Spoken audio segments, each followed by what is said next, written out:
अस्सलाम वालेकुम नाज़रीन, प्रोग्राम एग्री बिज़नेस के साथ मैं हूं आपका मेज़बान डॉक्टर अमजद बुखारी। नाज़रीन, इस वक्त कपास जो है बड़े अहम मरहले में है। कपास पर इतलात हैं कि जैसे जो थ्रिप्स का भी हमला है, वाइट फ्लाई का भी खदशा है, वो क्या सूरत हाल है। लेकिन ये है कि हमने बड़ी मेहनत से गवर्नमेंट ऑफ पंजाब ने बहुत भाग दौड़ की और कोशिश की कि इस दफ़ा कपास को रिवाइव करना है, कपास को उसकी अपनी असल शक्ल में बहाल करना है। और कैसे बहाल हो सकती थी कि आप ज़्यादा से ज़्यादा रकबे पर काश्त करें और इसकी अच्छी पैदावार लें, ताकि इससे जो हमारी एसोसिएटेड इंडस्ट्री है वो भी चले और फिर हमारी बरामदात भी बेहतर हो सके। ये बड़ा टास्क था। इसको पूरा करने के लिए government of Punjab, government of south Punjab, ये सारे लोग शामिल रहे, भाग दौड़ की और एक बड़ा टारगेट जो मुकर्रर किया गया था उसको अचीव करने की कोशिश की और काफ़ी हद तक अचीव भी की है। लेकिन टारगेट यही नहीं था, पैदावार का भी टारगेट है कि अब आपने काश्त तो कर ली, लेकिन इससे पैदावार जो लेनी है उसके टारगेट को भी हासिल करना है। वो बड़ा अहम मामला है, पैदावार के टारगेट को कैसे हासिल करना है। वो बड़ा ज़रूरी है कि इस वक्त जो आपकी फसल है उसको संभाला जाए, कैसे संभाला जाए। इस वक्त इस मरहले पर क्योंकि कपास की फसल पर बीमारियों का हमला होता है और बीमारियों का जैसे ही हमला होता है तो काश्तकार जो है उसके पास एक ही रास्ता होता है, भाग दौड़ करके वो ज़रूरी अद्वियात ख़रीदता है और उसका छिड़काव करता है ताकि कीड़े मरें। और बाज़ात उससे फ़ायदा भी हो जाता है, बाज़ात नुकसान हो जाता है। वो नुकसान क्या होता है, फ़ायदा क्या होता है, इसको भी देखेंगे। और एक इसमें अमूमन हम ये देखते हैं कि ETL जिसको हम कहते हैं, एक इकनॉमिक थ्रेशहोल्ड लेवल जो है, कि नुकसान का कहाँ तक अंदेशा होता है कि इस हद तक काबिल बर्दाश्त है, इससे आगे अगर हमला बढ़ेगा तो फिर वो नुकसान का अंदेशा जो है वो बढ़ जाता है। तो वो क्या है और उस वक्त तक क्या करना है, ये सारे अहम मौज़ूआत हैं। और एहसास इस हवाले से जो है वो आपको करना है, अपनी फसल का भी और इस पैदावारी हदफ का भी। तो ये सारा कुछ जो है एहसास अंदाज से लेके आगे चलना है। इस पे हम आज बात करेंगे। मैं सबसे पहले आपको अपने मेहमानों का तारुफ करवा दूँ। मेरे साथ पहले मेहमान मौजूद है जनाब साकिब अली अतील साहब, सेक्रेटरी ज़राअत जनूबी पंजाब हैं। और सिर्फ सेक्रेटरी ब्यूरोक्रेटिक नहीं है, बल्कि ये कपास और दीगर फसलों पर भी बड़ी गहरी नज़र रखते हैं। कपास को जिस अंदाज से इन्होंने समझा है वो बाकी सारे इंतज़ामी अफसरों के लिए भी एक मिसाल है। उनके साथ दूसरे मेहमान मौजूद हैं चौधरी रऊफ़ुर रहमान साहब। आप पाकिस्तान क्रॉप प्रोटेक्शन एसोसिएशन के चेयरमैन हैं। और ये पाकिस्तान क्रॉप प्रोटेक्शन एसोसिएशन क्या है? ये जो पेस्टिसाइड बनाने वाली और फ़रोख्त करने वाली इंडस्ट्रीज़ हैं, सनत है, जो लोग कंपनियाँ चला रहे हैं, ये उनकी तंजीम है और उसके सरबराह हैं।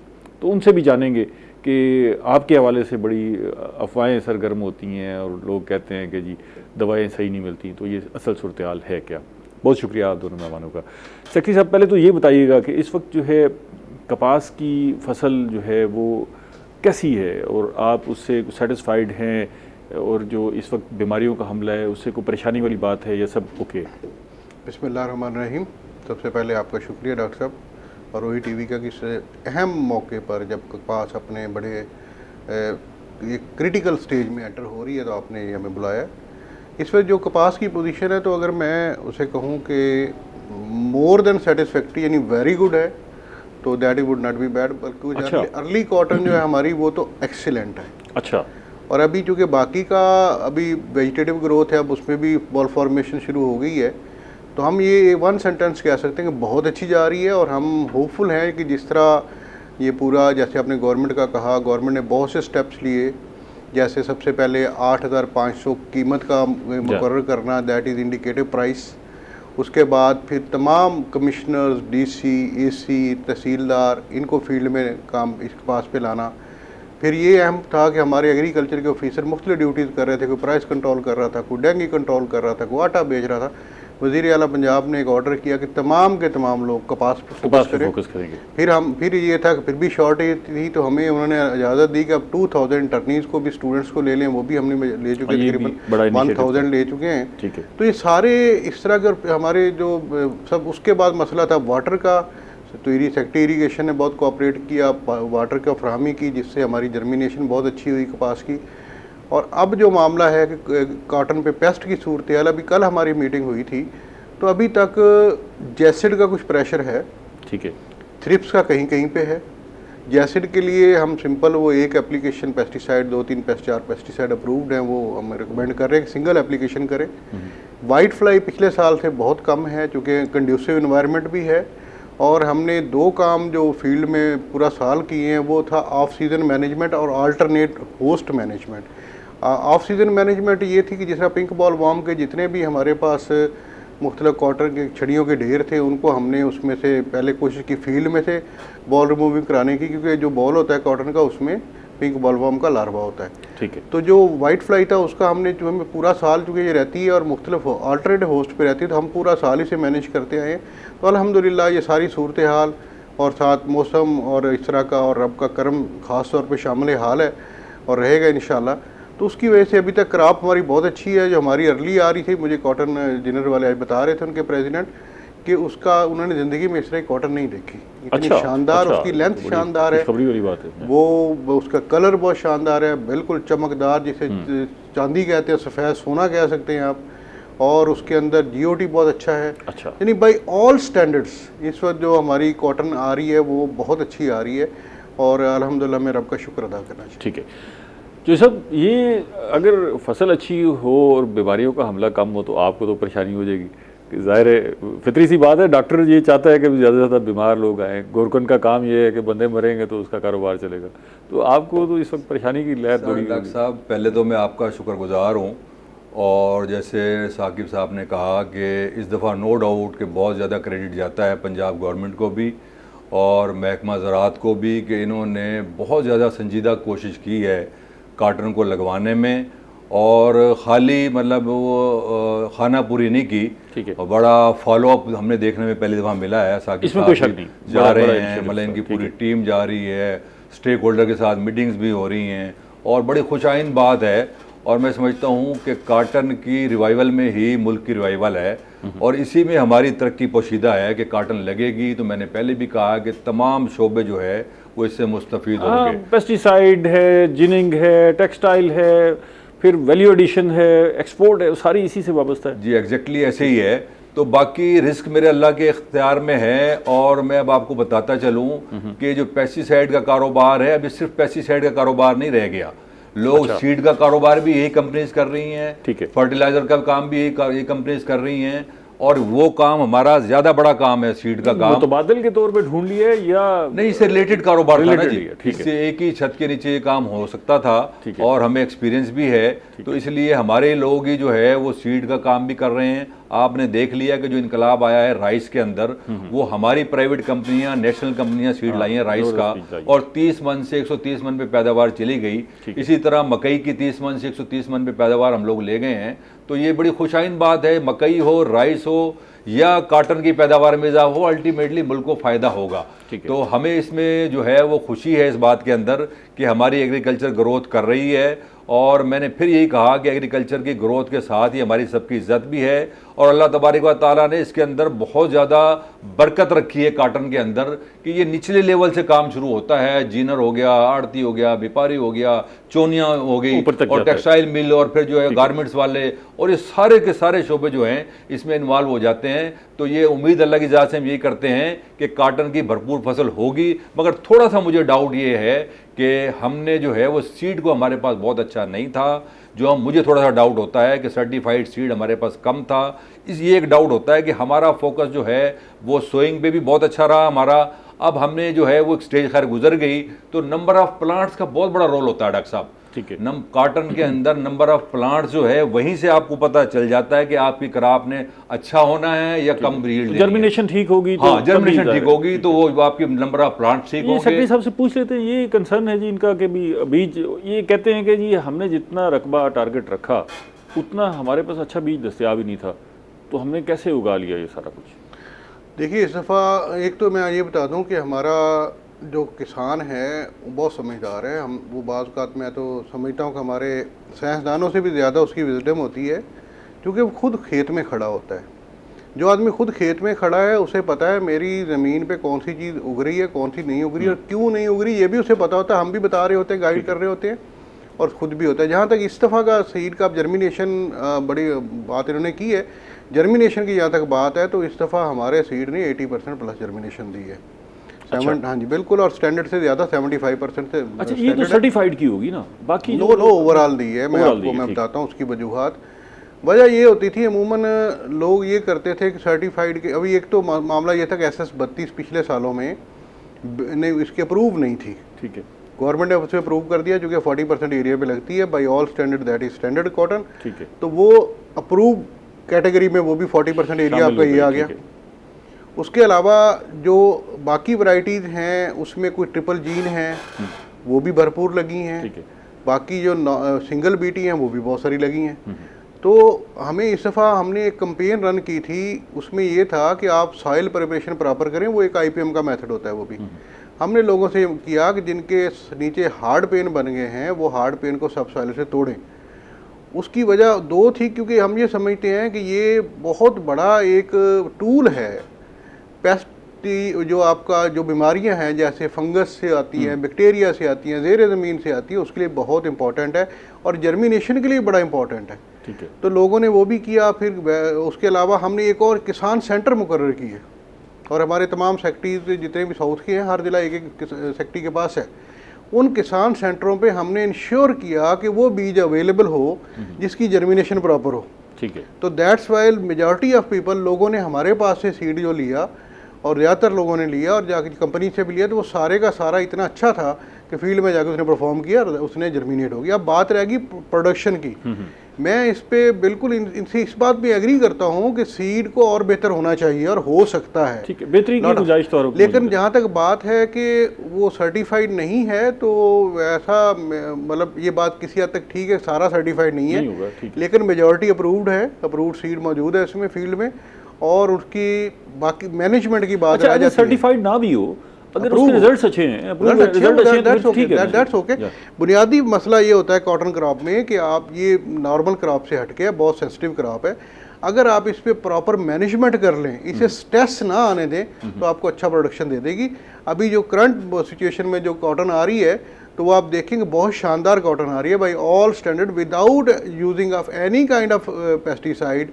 इवन उसमें सिर्फ DAP डला है, यूरिया भी हमने 60 दिन तक पहले अवॉइड किया है, उसके बावजूद अच्छी कॉटन दे रहा है। तो इट मीन्स कि ये सीड अच्छा दे सकता है और देगा। सिर्फ क्लाइमेट का थोड़ा बहुत इशू है कि अगर वो बहुत प्रॉब्लमेटिक अगर होगी लास्ट ईयर की तरह प्रॉब्लम आएगा, अदरवाइज जो अब तक की प्रोडिक्शन है इस दफ़ा बारिशें कम होने जा रही हैं, हीट है, टेम्परेचर ठीक है, ना बहुत ज़्यादा हाई है ना बहुत डाउन है, जो कॉटन को रिक्वायर्ड उस हिसाब से है। एफर्ट पूरी है, हर फॉर्म पे हर किसान के पास हमारा कोई ना कोई बंदा पहुंच रहा है। अगर प्रॉपर एडवाइस मिल जाए किसान को हर स्टेज पे, तो मेरा नहीं ख्याल कि कॉटन अच्छी प्रोडक्शन नहीं देगी या टारगेट से अचीव करने में मेरे को प्रॉब्लम आएगी, बेहतर रिजल्ट होगा। हम एक ब्रेक ले लें, फिर उसके बाद मजीद बात करते हैं। नाज़रीन हमारे साथ रहिएगा, अहम मौजू है, अभी हम IPM पे भी बात करेंगे, आप ज़रूर सुनिएगा, आपके लिए बड़ी उसमें अहम बातें होंगी। लेकिन मिलते हैं एक छोटी सी ब्रेक के बाद।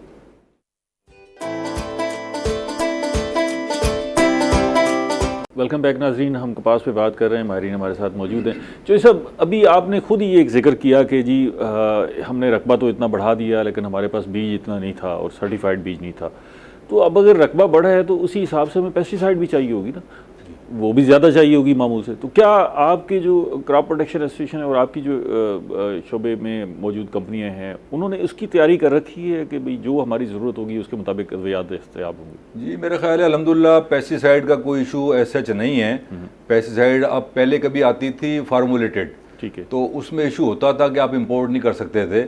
अब गवर्नमेंट ने फार्मूलेशन प्लांट यहाँ लग गए हैं, बल्कि मैं कहूँगा कि तो हमें विजिट कराने चाहिए कि चाइना से भी अच्छे फार्मूलेशन प्लांट हमारे लग गए हैं। चाइना से भी अच्छी जो है यहाँ फैक्ट्री हमारी फार्मूलेशन हो रही है और टेक्निकल स्टाफ है, ISO हमारी सर्टिफाइड लेबॉरेटरीज बन चुकी हैं, तो अब हमें वो इशू नहीं है। पैसे भी कम होने चाहिए फिर अगर फार्मूलेशन यहाँ हो रही है तो पैसे जी बड़ा फर्क पड़ा है सर। आप मैं अगर इस पे पूरा प्रोग्राम हो सकता है इसके ऊपर। मैंने जब नेशनल कंपनीज आई थी तो मैं पहले भी कई मरतबा बता चुका हूँ कि 22 रुपये का डॉलर होता था और 850 रुपये की हम कराटे बेचते थे उस वक्त। अब डॉलर जो है वो 300 रुपये का है और वही कराटे हम 400 रुपये की बेच रहे हैं।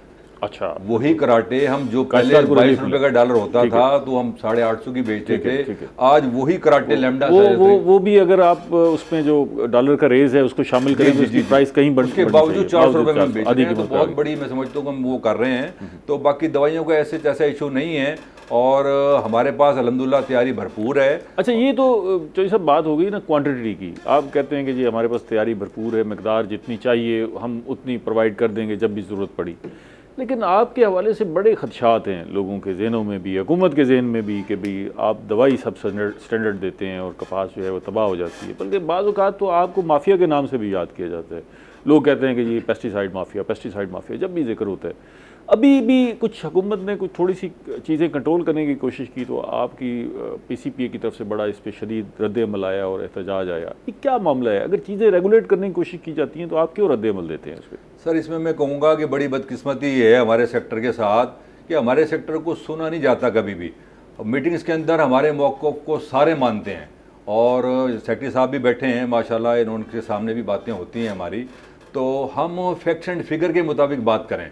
फैक्ट्स एंड फिगर को अगर आप देखें तो पेस्टिसाइड इस वक्त सबसे खालिस तरीन जो चीज़ बिक रही है पाकिस्तान में, वो पेस्टिसाइड बिक रही है। मैंने यहाँ कमिश्नर साहब की मीटिंग में भी ये बात की। ये आप कहेंगे तो और बात सर, मैं नहीं कह रहा, ये काश्तकार ये सर मैं नहीं कह रहा। हाँ। सर मेरी यार सुन लेना, मैं थोड़ी बात कंप्लीट कर लूँ अपनी, कि 8 साल का डाटा सेक्रेटरी साहब ने इन्होंने अपलोड किया है अपनी वेबसाइट के ऊपर। 8 साल का डाटा इन्होंने अपलोड किया है पेस्टिसाइड में। जो अडल्ट्रेशन है और जो सब स्टैंडर्ड है उसकी रेशो 3% है 8 साल के अंदर। इससे बड़ी मुझे बताएं, 10,000 हमारे सैंपल होते हैं सालाना। 10,000 सैंपल में से 30% सैंपल फिर दोबारा रीचेक होते हैं कि कोई इनसे लिबर्टी वाले तो नहीं मिले हुए इनसे। हमें कोई तरह हमने कभी नहीं किया। असल में ये कल्चर बन गया कि ये सियासी नारा पहले भी रहा है कि आप जो है वो दवाइयों के खिलाफ बात कर लो, ये छोटा सा सेगमेंट है, ये अगर नाराज़ भी होता है तो कोई नहीं, जिम्मेदारी से बहुत खुश होता है कि जी हमने दिल्ली अद्वियात को जो है वो हमने आनी हाथ से निपटा जाएगा। इसका वो सियासी लोग ये समझते हैं कि शायद इससे फ़ायदा बहुत ज़्यादा होगा, मगर मैं समझता हूँ कि अब मेच्योर हो चुकी है आपकी ट्रेड, आपके पास पूरा डाटा मौजूद है। यार हर साल आप हमारी रिन्यूअल्स करते हैं कंपनीज की, अगर मेरी कंपनी का काम ठीक नहीं तो मेरी रिन्यूअल कैंसिल कर दें। आपके पास डाटा होना चाहिए, आपके पास हर कंपनी का डाटा मौजूद है, हमारे सैंपल का डाटा मौजूद है, हमारी सारी चीज़ें आपके पास मौजूद हैं। इवन बल्कि जो आप कह रहे हैं कि हमने प्रोटेस्ट किया है, वो हमने प्रोटेस्ट इसलिए किया है कि IB भी हमारे पीछे आ गई और जो है वो असिस्टेंट कमिश्नर भी हमारे साथ पीछे आए और DC भी हमारे पीछे और DSP भी आए। नहीं, वो तो आपकी सैम्पलिंग ही हो रही होगी ना। सैम्पलिंग, अगर सैम्पलिंग में आपका सैंपल ठीक नहीं निकलता, सब स्टैंडर्ड निकलता है, तभी इदारे आपको पकड़। सर हमें कतन कोई इतराज़ नहीं है। 100 सैंपल हुए, रेड हुए हैं, अचानक रेड किए गए और उसके अंदर उस अचानक रेड का सेक्रेटरी साहब बैठे हैं कि 99.9% सैंपल फिट आए हैं। फिर मुझे बताएं कि इतनी बड़ी प्रैक्टिस करने की क्या ज़रूरत है। हम ये कहते हैं कि इंटेलिजेंस बेस पे करें और जो 2 नंबर काम कर रहे हैं वो इंडस्ट्रियल स्टेट में रजिस्टर्ड होकर 2 नंबर काम नहीं करेंगे, वो मुख्तलिफ छोटी छोटी जगह पे जाके करेंगे। आप एक बंदा जो है वो सही काम कर रहा है, उसका आधे % से चीज़ अनफिट आ रही है, आप उस पर भी FIR कर रहे हैं, और एक बंदे अगर डीजल निकल रहा है आप उस पर भी FIR कर रहे हैं। तो ये तो मुआशरे को पता ही नहीं लगने दे रहा डिपार्टमेंट के नंबर 2 कौन था और नंबर 1 कौन था।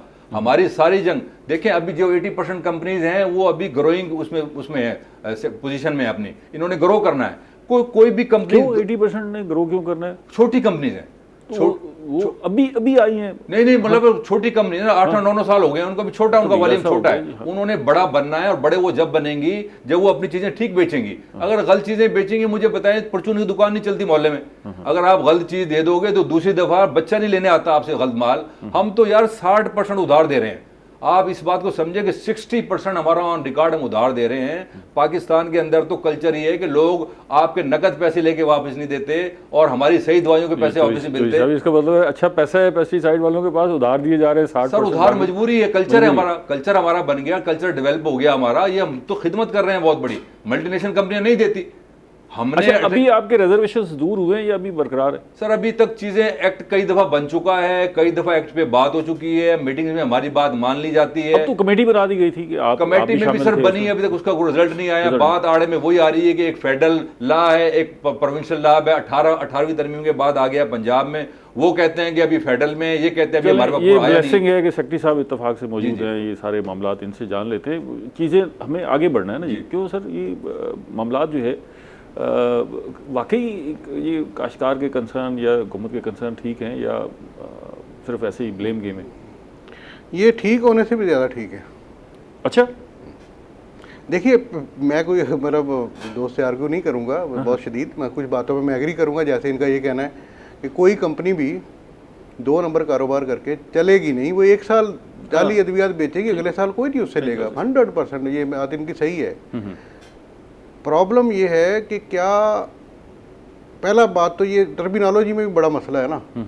अब दोस्त मेरे कह रहे हैं दवाई, अब दवाई होती है इंसानों के लिए, जानवरों के लिए, उनका इलाज करने के लिए, ठीक है। पेस्टिसाइड किस चीज़ का इलाज कर रही है? क्या किसी पौधे का इलाज कर रही है? कमरे में मच्छर आएगा तो क्या आप मच्छर को मारेंगे, कहेंगे बंदे का इलाज हो गया, ये आप तो मच्छर जहर को है, मारे, दवाई नहीं है, जहर है। पॉइजन। हाँ, पहली बात हमें टर्मिनोलॉजी ठीक इस्तेमाल करनी चाहिए, इसके नुकसानात है। अभी पिछले दिनों हमारे एक बड़े करीबी दोस्त की डेथ हुई है, सिर्फ वो भी दवाइयाँ ही समझता था कि ये दवाई है, और बेचारा वो सुबह से निहार मुँह फील्ड में चला गया। अगर रोका जाता, हम लोग रोकते हैं, नहीं उसे समझ आई और उसकी डेथ हो गई। तो ये दवाई नहीं है, पहली बात हमें सबको रिकॉर्ड कर लेना चाहिए, it is poison, number 1। Number 2, ये बात ये कि डीसी कमिश्नर एसी क्यों चेक कर रहे हैं? वो इसलिए चेक कर रहे हैं कि सोइंग में उनका बड़ा कंट्रीब्यूशन है।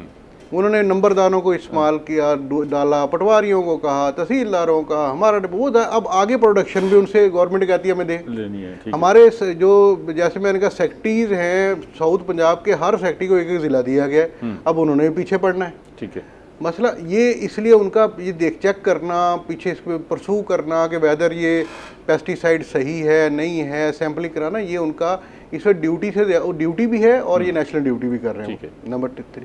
अब तीसरी बात, मेरे को बिल्कुल सही बात है कि 97% जो रिजल्ट्स हैं वो फिट हैं। यही प्रॉब्लम आता है। प्रॉब्लम ये है कि वो इसमें कोई शुबा नहीं वो पॉइजन है, ठीक है, जहर है वो, ठीक है, और उतना ही है जितना स्टैंडर्ड है। प्रॉब्लम ये आता है कि वो उतना इफेक्टिव नहीं है जितना स्टैंडर्ड है। अच्छा, मैं मतलब सब स्टैंडर्ड तो हो गई ना? नहीं, सब स्टैंडर्ड नहीं होगी, उसमें लॉ हमें थोड़ा सा और साइड पे ले जाता है। ठीक है, मैं माजरत के साथ माइंडा कीजिए, पढ़े लिखे दोस्त हैं हमारे, तो मैं छोटा सा ये पहला ही ये है कि जो पहला हमारा कानून जो शुरू होता है ना, ये आपको पता है अडल्ट्रेटेड के लिए इस्तेमाल होता है। ठीक है, और कानून हमारा ए से शुरू हो रहा है, पहले ऊपर इब्तदाइया के बाद डेफिनेशन का सेक्शन है, पहला है 3A। ठीक है, उसकी डेफिनेशन पढ़ देता हूँ। ठीक है भाई, मेरे पढ़े लिखे आदमी हैं, क्लियर कर देंगे। Adulterated in relation to a pesticide means a pesticide with which is spurious, deleterious और harmful substance has been mixed. यानी एक कंडीशन ये है उसमें ऐसी चीज़ मिक्स कर दी गई जो उसे स्टैंडर्ड का नहीं रहने दिया, उस जहर को वैसे जहर नहीं रहने दिया, वो कोई और चीज़ बन गई। आर विच इज़ होली और mainly ineffective for the purpose for which it is intended. Question ये है, क्या पेस्टिसाइड वाइट फ्लाई को उतना मार रही है जितना स्टैंडर्ड है? 70% उसका किलिंग रेट आना चाहिए, मॉर्टेलिटी रेट आना चाहिए वाइट फ्लाई निम्फ का और अडल्ट का।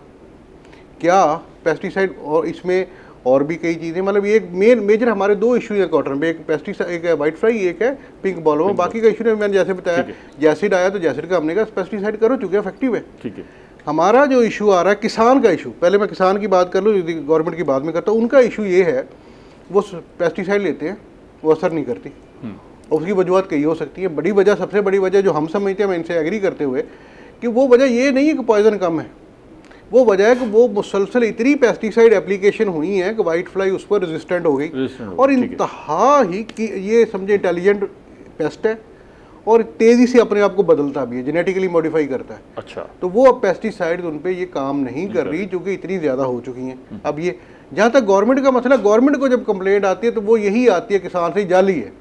मेरा पॉइंट है वो इनसे एग्री करता है कि मैं उसे फेक नहीं समझता, लेकिन वो इनफेक्टिव है, वो इस सेक्शन में ज़रूर फॉल कर जाती है।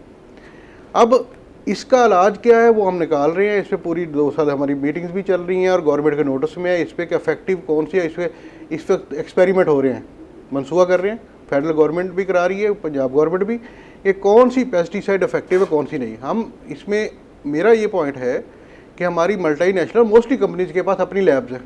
ठीक है, इन्हें फील्ड में लाने से पहले उनकी एफिकेसी चेक करनी चाहिए। चेक करते होंगे मेरे? नहीं, वो करते, बता देंगे ना, बता देंगे ना। अगर वो उसका मॉर्टेलिटी रेट वो आ रहा है जो रिक्वायर्ड है वाइट फ्लाई पे, तो ठीक है फील्ड में ले आए, नहीं है तो ना लाएं उसे, उसका अल्टरनेट लाएं। ठीक है, ठीक है। हमारा इस बहुत सी बातों में, अच्छा अब मसला क्या है इनमें, कोई अब ये बात सही है कि बहुत थोड़े लोग इक्का दुक्का वो जाली भी बनाते हैं, तो जाली जो बनाएंगे उनका तो ज़ाहिर है ये भी इनकी तरफ से भी यही, हम भी यही कहते हैं ज़ीरो कंप्रोमाइज़, कोई ज़ीरो टॉलरेंस है। यहाँ की हद तक मैं ये समझता हूँ कि हमें इसका सिस्टम डेवलप हम कर रहे हैं और होना चाहिए कानून के मुताबिक तो अडल्ट्रेटेड है, लेकिन हम ये समझते हैं जब सिस्टम डेवलप हो जाएगा तो ये भी फॉलो करेंगे उसे कि दिस इज राइट वे। मतलब मैं इंडस्ट्री में हमारा बड़ा क्लियर है कि मैंने माफिया नहीं कभी, आज तक मैंने माफिया नहीं कहा, ना मैं कहता हूँ, क्योंकि दे आर ऑनरेबल बिजनेसमैन, अपना बिजनेस कर रहे हैं। उसमें हो सकता है मेरी तरह के सादा लोग भी हैं, बहुत से एग्रेरियन हैं जिन्हें पता है जो मैं बात कर रहा हूँ, कि मेरे जैसे सादा भी कोई, जिन्हें समझाना पड़ता है कि भाई ये नहीं, ये मसला इसका। तो generally they are not doing, उनकी विलफुल इंटेंशन नहीं है, बट अनफॉर्चुनेटली वो एक बिजनेस में एक होता है मैक्सिमाइजेशन ऑफ प्रॉफिट। ये मैक्सिमाइजेशन ऑफ प्रॉफिट में जब कंपनीज जोर लगाती हैं कि हर सूरत में बेच के आएगा सेलमैन, उसे पैसे मिलेंगे, फिर ये गड़बड़ होती है। तो थोड़ा सा करना ये पड़ेगा, मैं ये समझता हूँ कंपनीज को, जिस तरह इस दफ़ा हम कैंपेन चला रहे हैं, पिछले सालों में हमने की, इस दफ़ा पूरी गवर्नमेंट चला रही है कि भाई टारगेट जहाँ पे स्पॉट है वहाँ ट्रीट करें, जहाँ नहीं है वहाँ ना ट्रीट करें। इनका स्टाफ भी, ये भी अपने स्टाफ को ये ट्रेनिंग दें कि भाई जहाँ जरूरत है वहाँ करवाओ, ठीक है, पैसे के पीछे ना भागो, टारगेट पूरा ना। टारगेट मैं एक सिर्फ एक फिक्रा, कुछ दिन पहले एक मीटिंग थी, रऊफ रहमान साहब ने कहा जी कि ये जो टारगेट सैम्पलिंग, ये सैम्पलिंग जो करते हैं, 10,000 सैंपल हुए थे साल के, ये रिजल्ट आता है, तो बिला वजह रिसोर्सेज का वेस्टेज है, 3-4 सैंपल हमारे पास उठाए जाते हैं, टाइम भी ज़ाया होता है, फिर हम परसू कर रहे हैं कि अदालतों में जा रहे। तो मुझसे पूछा गया, तो मैंने कहा बिल्कुल सही कह रहे हैं। इसी तरह मैं ये समझता हूँ कि इनको अपने सेल्समैनों की तरबियत करनी चाहिए कि वहाँ जाके वो बताएं। एक ब्रेक ले लें। यस, नाज़रीन हमारे साथ रहिएगा, चौधरी साहब से भी जवाब लेंगे, लेकिन एक ब्रेक के बाद।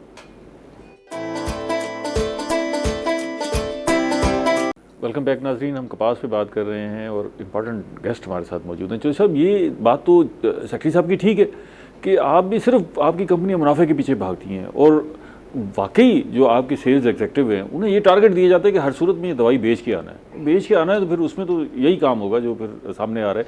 और ये जो मिथ है, ये काश्तकारों में भी नहीं बल्कि पूरे मुल्क में अजीब सी फैली हुई है। कहते हैं यार वो ज़राई, हमारे यहाँ तो जहर भी खालिस नहीं है, ज़राई दवाई पिए वो बंदा नहीं मरता। ये देखे ना, ये कट्टा नहीं मरता, कहते हैं कट्टा पिए कट्टा नहीं मरता। तो ये दोनों चीज़ें हैं। इसको मैं सेक्रेटरी साहब का पहले तो मशकूर हूँ कि इन्होंने मेरी बात को सेकंड किया है कि 97% दवाइयाँ जो हैं वो ठीक हैं। हम यही पॉइंट हम पीट के पहले, इससे पहले थक गए, कोई हमारी बात ये मानने के लिए तैयार नहीं होता था। इनकी ग्रेटनेस है कि ये मतलब फोरम पे ये बात इन्होंने कहा है कि 97% दवाइयाँ वो खालिस हैं। अब अगली बात ये रही कि वो इफेक्टिव हैं या नहीं हैं, ये एक टेक्निकल मैटर है। और मैं आपको इसमें थोड़ी सी बता दूं कि हम जो दवाइयाँ मंगा रहे हैं उसमें से एक दवाई भी पाकिस्तान में नहीं बना रहे। ये सारी रेसिपीज़ इंटरनेशनल रेसिपीज़ हैं, इंटरनेशनली उसमें मिलियंस के डॉलर्स के हिसाब से रिसर्च होती हैं, फिर जाके एक रेसिपी डेवलप होती है, फिर वो लॉन्च होती है, फिर डीपीपी डिपार्टमेंट हमारा एफिकेसी को तो आपने सर मैं अर्ज कर रहा हूँ ना, फिर डीपीपी एक डिपार्टमेंट है गवर्नमेंट का, फेडरल डीपीपी का डिपार्टमेंट है, वो इस पे रिसर्च करता है, वो इस पे ट्रायल लगवाता है, ट्रायल लगवाने के बाद डोज करता है। डोज ये तो हो गया ना, फॉर्मुलेशन हो गई, उन्होंने बहुत ज्यादा देते हैं हमें, तो उसके बाद हम तो मार्केटिंग कर रहे हैं। आपकी दवाई धूप में पड़ी हुई है 30 दिन, सर मैं अर्ज कर तो रहा हूँ ना कि ये डीपीपी का काम है कि अगर कोई अप टू द स्टैंडर्ड नहीं है तो उसको बैन कर दें। हम कारोबारी लोग हैं, हम अब अमेरिकन सुंडी की दवाइयाँ नहीं बेचते क्योंकि अमेरिकन सुंडी नहीं आती। हम अब जो है स्पॉटेड की दवाइयाँ नहीं बेचते, वो नहीं आती। हम तो डिमांड के मुताबिक, अगर कुछ जिस चीज़ की जो पेस्ट होगा उसकी डिमांड के मुताबिक हम चीज़ें बेचेंगे। और हमारा तो कंसर्न होता है कि हमने अपने कारोबार को साख, सबसे पहली बात इंटरनेशनली होती है कि हर कारोबारी बंदे को साख प्यारी होती है, प्रॉफिट प्यारा नहीं होता। साख बचेगी तो प्रॉफिट वो मल्टीप्लाई होता जाएगा। अगर यही सब कुछ हो जाए, वाकई साख ही प्यारी हो जाए, तो फिर तो सर साख का तो सामने आपको आ गया कि हम 97% प्योर दे रहे हैं। हमारी साख की हमारी इंटेंशन तो आपको सामने नजर आ गई ना कि पाकिस्तान में जहां 1 किलो खालिश घी नहीं मिलता आपको, जहां 1 किलो खालिश दूध नहीं मिलता आपको, जहां आपको जो है फूड के अंदर 50% अडल्ट्रेशन है, वहां हम 3%, उसमें भी 2% जो है हमारी वो है जो सब स्टैंडर्ड, और आधा % अडल्ट्रेटेड है। आप पहले इसको तो अप्रिशिएट करें कि यार वेल डन, ये काम तो आपने किया। अगली चीज है आप ये है कि आप हमें बाउंड कर दें। आप ये रिसर्च का काम है गवर्नमेंट का, ये डिपार्टमेंट 4 गवर्नमेंट के डिपार्टमेंट है, ये रिसर्च करें, ये अपना ट्रायल लगवाएं, और ये हमें बाउंड करें कि यार आपने आज से सीटा में अपने नहीं मंगवानी, उसके लिए व्हाइट फ्लाई के लिए आपने जो है वो मेथामेडोफास नहीं, इन्होंने कहा नहीं मंगवाने, हमने नहीं मंगवाई। पहले मेथामेडोफास आपको याद हो एक बहुत बड़ा जहर था और वो व्हाइट फ्लाई के लिए इस्तेमाल होता था। डिपार्टमेंट ने रिसर्च के बाद हमने 1 मिनट भी लगाया, छोड़ दिया। हम कारोबारी लोग हैं, तो ये हमें गाइडलाइन दे दें कि यार ये प्रोडक्ट मंगवाने हैं आपने आगे को, ये काम करना छोड़ गए हैं। बाकी जब रही बात जिम्मेदार की, जब जिम्मेदार की सूरत हाल हमारी तरह होती है, जब मेरे पेट में दर्द हो रहा होता है मैं डॉक्टर के पास जाता हूँ, तो डॉक्टर मुझे कहता है यार एहतियातें करो और जो है प्याज का पानी पियो और लहसुन उबाल के पियो। मैं कहता हूँ डॉक्टर साहब दफा करो, मैं बाद में करूंगा, आप मुझे फिलहाल अभी मुझे बताओ मेरा बाद फौरी में तौर पे ठीक करें। मैं अगले स्टेज पे जाके मैं करूंगा। तो फार्मर के पास जब पेस्ट प्रेशर बढ़ जाता है ETLC लेवल से, तो फिर वो ये नहीं देखता कि हम उसे क्या कह रहे हैं या महकमा उसे क्या कह रहा इस पे बात करते हैं चौधरी साहब, है, फिर वो फौरन जो है वो पेस्टिसाइड की तरफ जाता है। यहाँ भी एक इख्तलाफ है आपका, लेकिन बाकी जो इख्तलाफ था वो तो मुझे लगता है कि कोई इख्तलाफ था ही नहीं, वो रिजॉल्व हो गया। बात वो बड़ी तो मैं कहता हूं खुशाइंद बात सेक्रेटरी साहब देखे को ना जी, मैं अगर क्रेडिट दूंगा। आप तो एहतजाज, मुजाहरे, हड़तालें कर रहे थे और ये सर बिहेवियर भी वैसे होना चाहिए ना हमारे साथ। अभी तक बिहेवियर वैसा नहीं है। तो ये आज भी डिपार्टमेंट इस बात का क्रेडिट, इनको भी क्रेडिट जाता है। ये 30% अडल्ट्रेशन होती थी जब इंपोर्ट होता था, तो जब 30% तक था। अब ये फार्मुलेशन प्लांट लगे हैं, लोकल लोग आ गए हैं, उन्होंने अरबों रुपए की इन्वेस्टमेंट कर दी है। हम सीड भी बेच रहे हैं। अगर हम सीड दवाइयाँ गलत दे दें तो हमारा सीड भी नहीं बिकेगा, हमारा फर्टिलाइजर भी हमारे। एक बात आप जरूर जहन में रखें और आपकी सारी जो वाबस्ता इंडस्ट्री है वो भी जहन में रखें कि कपास रिवाइव होगी तो सबका भला होगा और आपका कारोबार भी चलेगा, वरना बड़ा मुश्किल हो जाएगा। आपका सारा इन्हिसार इसी पर। अच्छा सेक्रेटरी साहब, ये एक मामला है IPM वो एक निसाबी मामला है और उसमें जो स्टूडेंट्स ऑफ एग्रीकल्चर हैं वो तवील अरसे से पढ़ते आए हैं और जानते हैं, लेकिन आपने इसको अडॉप्ट करवाया जब आप यहाँ पर सेक्रेटरी एग्रीकल्चर बने और कोशिश की आपने कि भी काश्तकारों को ये तरगीब दी जाए कि वो ज़्यादा पेस्टिसाइड की तरफ ना जाएं और उस वक्त जाएं जब वो मामला बहुत ख़राब हो। अब ये बराह रास्त एक कन्फ्रंटेशन सी सूरत हाल पैदा हो गई, जिसमें हमने देखा कि जी पेस्टिसाइड के जो लोग थे उन्होंने बड़ी मुखालफत की कि जी सेक्रेटरी साहब किस काम पे लग गए हैं, और उन्होंने गुड़ और नीम और स्वाइने की तरफ जो है राग़िब कर दिया है लोगों को, और ये तो हमारी कपास तबाह हो जाएगी। और दूसरा पहलू ये हुआ कि इसमें जो मुतलका लोग थे उनका ये कहना था कि जो IPM में हिदायत हैं कि आपने पेस्टिसाइड यूज़ नहीं करनी और उसके मुतबादिल अल्टरनेटिव जो आपने दिए उनकी अवेलेबिलिटी भी इतनी नहीं थी। ये दोनों पहलू हैं, इस पे ज़रा बात करें, फिर चौधरी साहब से इस पे मौक़िफ़ लेते हैं। हाँ, बहुत सी बातें इकट्ठी हो गई। एक तो अगेन मैं रिक्वेस्ट करूंगा चौधरी साहब से भी कि काइंडली टर्मिनोलॉजी में इसे दवाई ना कहें, इसे बदल दें जहर। ये मेरी रिक्वेस्ट आपसे जाती है। ठीक। अब एक और बात, फील्ड में जाते हैं, मुझे भी कुछ साइंस बता दें पढ़े लिखे लोग भी सारे कि प्रिवेंटिव पेस्टिसाइड का इस्तेमाल क्या होता है। कोई कीड़ा नहीं होता, 3-4 स्प्रे कर दिए जाते हैं। ये इनका स्टाफ हो रही है जी प्रिवेंटिव फील्ड में जाके स्टाफ मुझे बोलने दें, फील्ड में जाके कंपनीज का स्टाफ यही करा रहे और हो रही है कई जगहों पे, मतलब। और बड़ा अफसोस होता है। इन्होंने बात बिल्कुल ठीक कही। मैं एक दो फिक्रे को फिर आपके सवाल की तरफ आता हूँ कि इनका ट्रायल होता है। मैं मतलब बात वो है कि ये इनका कसूर नहीं है, मैं इनका कसूर निकालता अब नहीं, ये हमारा कसूर है, हम गवर्नमेंट का कसूर है कि हमने सिस्टम्स अभी उसे प्रॉपर मॉडर्नाइज नहीं किए। जदीद जो टेक्निक्स दुनिया में आ गई हमें करने चाहिए। ठीक है। अब होता गया कि पूरे 15,000 अगर केमिकल यहाँ इंपोर्ट होते हैं तो 1,000 ऐसे जो एक दफ़ा तारीख में कभी उनका ट्रायल हुआ था। अच्छा। वो किया हम ही लोगों ने था, 2 साल ट्रायल हुआ, उसके बाद दोबारा ट्रायल हुआ ही नहीं। और बाकी पेस्टिसाइड ऐसी हैं वो ये कहते हैं जी बाहर चूँकि इफेक्टिव है यहाँ भी होंगी। भाई बाहर 18, 20, 35 तक का मैक्सिमम टेम्परेचर होता है कपास के लिए, यहाँ 45 से शुरू हो रहा होता है 40-45 पे। ठीक है। अब वो वहाँ पे इफेक्टिव है, यहाँ तो डिकम्पोज हो जाएंगी, यहाँ तो चल ही नहीं सकती। ये भी अनदर इशू है। चले वो भी इनका कसूर नहीं है, वो भी हम अपने खाते में डाल लेते हैं, हमारा कसूर है। लेकिन कम अज़ कम ये इनके साथ एक 3 साल से मुसलसल एक एग्रीमेंट हो रहा है हमारा। हर साल एग्रीमेंट होता है, हर साल ब्रेक हो जाता है। ठीक है। वो ये हो रहा है कि जी हम IPM के डेमो लगाते हैं, आप अपनी पेस्टिसाइड के डेमो लगाएं। सादा सी बात है ना। आप कहते हैं कि बहुत अच्छी है, ठीक है, आप भी डेमो लगाएं, हम भी लगाते हैं। अभी तक हमें थोड़े 8-10 ही मिले हैं जो अब तक रिकॉर्डिंग की तरफ से लगाए गए हैं। और वहाँ उन जिन लिस्ट हमें दी, हमने किसानों से पूछा, कंपैरिजन हो जाएगा, पता उन्होंने कहा नहीं, वो किसान कहते आते नहीं हमारे पास, पता नहीं आपको लिस्ट कौन दे देता है। ओके, चंद एक हैं जो इन्होंने लगवाए हैं। ठीक है। हमारा ये है कि तमाम कंपनी कम अज कम जिले, हर जिले में एक डेमो तो लगा ले। ये 3 एकड़ पे लगा ले। हम सीइंग इज बिलीविंग है ना जी। अच्छा, अब बात आ गई IPM की। पहली बात ये मैं डिसएग्री करूंगा कि ये कोई निसाबी बात है। निसाब ने अमूमी चीज़ें बाद में आती हैं, पहले ट्रायल होते हैं फिर निसाब में आती हैं। ठीक है। IPM कोई 1970s से फील्ड में मौजूद है। सबसे पहले अमेरिका ने किया, फिर चाइना ने किया, और बार बार कई प्रोग्राम किए। IPM का मतलब क्या होता है? मैं एक सादा से फिक्रे में आम जो मेरे सामीन सुन रहे हैं, हमें आम किसान, IPM का सिर्फ ये मतलब है कि आपने हर वो तरीका इस्तेमाल करना है जो आपको अवेलेबल हो सकता है पेस्टिसाइड के बगैर। ठीक है। मसलन नंबर 1 तरीका, मतलब आजकल हम बात करें, इस दफ़ा हमने करवाया, हमने गहरा हल चलवाया। ओके, ठीक। उससे क्या हुआ? रूट डीप गई, कपास की जा रही है। जहाँ जहाँ गहरा हल चला है वहाँ विल्टिंग नहीं है, वहाँ पे फंगस नहीं है, वहाँ पे आपको बीमारी का अटैक नहीं हो रहा। ठीक है। जब तवा नहीं लेगी, नीचे से गहरी से पानी भी लेगी, तो नेचुरली कपास के अंदर वो स्ट्रेंथ होगी कि वो पेस्ट का भी मुकाबला करेगी। ठीक है। लेकिन अगर प्रिवेंटिव स्प्रे कर दिया उसका नुकसान मैं बता दूं। एक तो ये हमें समझना चाहिए, कपास बाकी जैसे बात करें ना उसकी राइस की, मेज़ की, ये मुख्तलिफ फसलें हैं। कपास में 50% ज़्यादा पेस्टिसाइड होती है, लेकिन इसलिए होती है कि हमें पता नहीं है कि ये इंटायरली डिफरेंट है। ये इंटायरली डिफरेंट क्रॉप है। इस पे और बाकियों में फ़र्क ये है कि जब भी कपास पे स्ट्रेस आएगा ये फ्रूट शेड कर देगी, आपकी प्रोडक्शन खत्म कब हो जाएगी। पौधा खड़ा रहेगा, पौधा खड़ा है, बाकी पे ये प्रॉब्लम नहीं आता। लिहाजा ये निसाबी बात नहीं है, ये कई साल से एक्टिव है। हम प्रैक्टिकल है। बदकिस्मती हमारी ये थी कि पाकिस्तान में इस पर बहुत ज़्यादा वर्क नहीं हुआ। मुझे बस ये था कि चूँकि मेरी ख्वाहिश थी कि मैं इस मुल्क में कुछ करूँ, कुछ करके दिखाऊँ। बाहर से मैं आया था ये सोच के, तो मुझे ये लगा कि एग्रीकल्चर में अगर मैं आऊँ तो, और दिस इज़ द वे कि हम सस्टेनेबल एग्रीकल्चर की तरफ जा सकते हैं, जिसमें पेस्टिसाइड का कम से कम जहरों का इस्तेमाल हो। ये बिजनेसमैन का मसला नहीं है। मैं अगेन कहूँगा, बिजनेसमैन एक वेन्यू से नहीं पैसा कमाएगा, दूसरे से कमा लेगा। जैसे बीच पे शिफ्ट हो गए, इट इज़ वेरी गुड। बीच पे लेटेस्ट काम होना चाहिए। मसला ये है कि जब हम किसान के पास जाते हैं, किसान के पास इनका सेल्समैन जाता है, किसान को जो प्रोडक्ट मिलता है वो उसकी फसलों पे काम ही नहीं कर रहा, उसकी पेस्ट पे फसलों पे करता है, वो उल्टा उसकी मतलब कपास पे प्रेशर बिल्ड कर देता है और पेस्ट मरता नहीं। उसको मरता कौन है? मरता वो है जो अल्लाह ताला के निज़ाम बना इकोसिस्टम का, उसमें प्रीडेटर्स होते हैं। अब कपास का मैं छोटा सा फिक्रा कह दूँ, जब कपास पे कोई भी कीड़ा हमला करता है, कोई भी कीड़ा, कपास के अंदर से केमिकल निकलता है।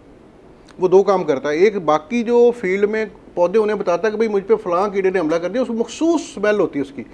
पिंक के लिए और होगा, वाइट फ्लाई के लिए और होगी स्मेल, उसकी हमें नहीं महसूस होती, वो पौधों को महसूस होती है। इसी तरह वो आपके दूसरा थ्रिप्स के लिए और होगी, बाकी जैसिड के लिए और होगी। और वो जाके फिर उन कीड़ों को भी बताती है वो खुशबू कि भाई फलां ने हमला कर दिया। वो कीड़े खा लेते हैं। अगर आपने प्रिवेंटिव स्प्रे 2-3 कर दिए, वो 2 कीड़े मारे गए। फिर आपके पास मास है पेस्टिसाइड, कोई हल नहीं है। अल्टीमेटली कपास तबाह हो जाती है एक्सेसिव पेस्टिसाइड से। ये हमारा तजर्बा ये कहता है कि ज़्यादा पेस्टिसाइड इस्तेमाल करने का मतलब कम प्रोडक्शन ऑफ कॉटन। जरा मैं इस पर जवाब लूँ, प्रोग्राम का वक्त अब बड़ा महदूद है। ज़रा इस पर बताइए कि ये प्रिवेंटिव मेडिसिन आपकी सर बिल्कुल बड़े अच्छा आइडिया है, ये होना भी चाहिए। नहीं, पहले ये बताएं, ये प्रिवेंटिव मेडिसिन स्प्रे हो रही है सर? अब दुनिया के अंदर आ गई हैं। पहले खाली होती थी चीज़ें, अब आप देखें कि हम WP पे शिफ्ट हो गए हैं। पहले WP का इस्तेमाल नहीं होता था, सारी लिक्विड होती थी दवाइयाँ।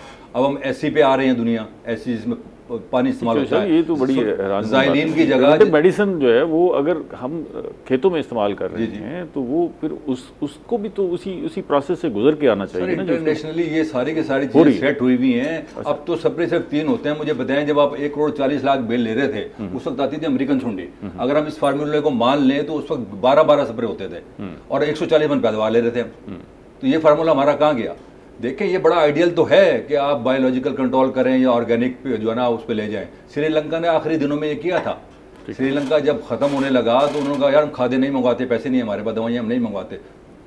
25% भी यील्ड नहीं आई।